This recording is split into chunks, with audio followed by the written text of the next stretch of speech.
Escoffi est une entreprise familiale française créée en 1987 par mes grands-parents. Ils ont décidé de se lancer dans les énergies renouvelables très tôt du fait de la proximité qu'ils avaient avec l'ensemble des propriétaires exploitants puisqu'ils sont issus du monde agricole. Aujourd'hui, Escoffi, c'est deux lieux, Sarre-et-Rosières et l'agence de Nantes, qui nous permet de développer toute la partie ouest de la France.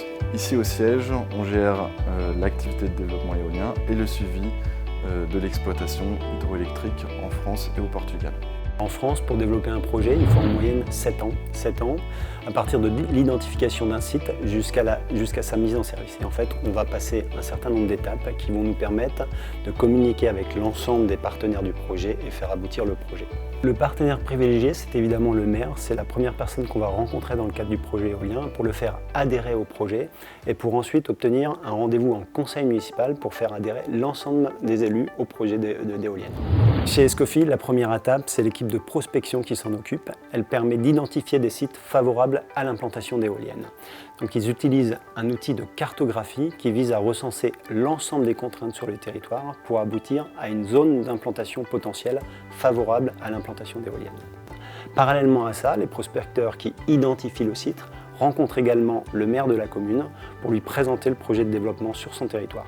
Alors une fois qu'on a obtenu la délibération du conseil municipal, c'est notre équipe de prospection foncière qui vont rencontrer les propriétaires et les exploitants en vue de leur faire signer un accord pour installer des éoliennes sur leur territoire, sur leur parcelle.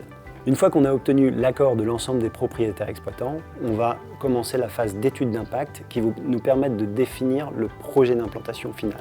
On va étudier les contraintes paysagères, les contraintes écologiques et les contraintes acoustiques. Il y a des paysagistes qui vont prendre des prises de vue, qui vont faire des photomontages pour simuler l'impact paysager du projet. Vous avez des écologues qui vont faire des inventaires sur le site pour recenser les oiseaux et voir s'il n'y a pas de contraintes écologiques fortes. Une fois l'étude d'impact achevée, on dépose le dossier au service instructeur de la préfecture. Ils vont donner leur avis sur le projet. Parallèlement à ça, les riverains vont exposer leur avis dans le cadre de l'enquête publique et le préfet donnera son autorisation préfectorale pour exploiter et construire le parc. Suite à ça, on va préparer le chantier, donc avec la phase de financement, la phase de raccordement au réseau. Et donc l'opération de construction, le démarrage du chantier va commencer à peu près 1 an et demi après la phase de permitting, d'autorisation préfectorale en fait. Le chantier est une opération qui dure à peu près 8 mois. Ça va commencer par la construction des chemins, ça va commencer également par la construction du réseau souterrain. Et au bout de 4-5 mois, on va couler les fondations et on va ériger les éoliennes. Donc au total, c'est une phase qui va durer à peu près 8 mois et qui s'achève par l'injection des premiers kilowattheures sur le réseau public.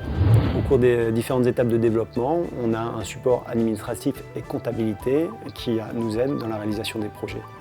Chez Escoffi, évidemment, on a vocation à être exploitant, donc c'est-à-dire à vendre l'énergie sur le réseau. Et donc c'est nous qui exploitons le parc éolien, qui sommes en contact avec les élus en cas de problème, qui surveillons le bon fonctionnement des éoliennes au travers de logiciels qui nous permettent d'avoir accès à l'ensemble des paramètres de fonctionnement de l'éolienne. Tout au long des étapes, nous avons des points d'attention très simples, la proximité, l'écoute des besoins des communes avec lesquelles nous travaillons. Nos équipes sont sur le terrain au quotidien. Notre unique but, c'est de créer un vrai projet de territoire.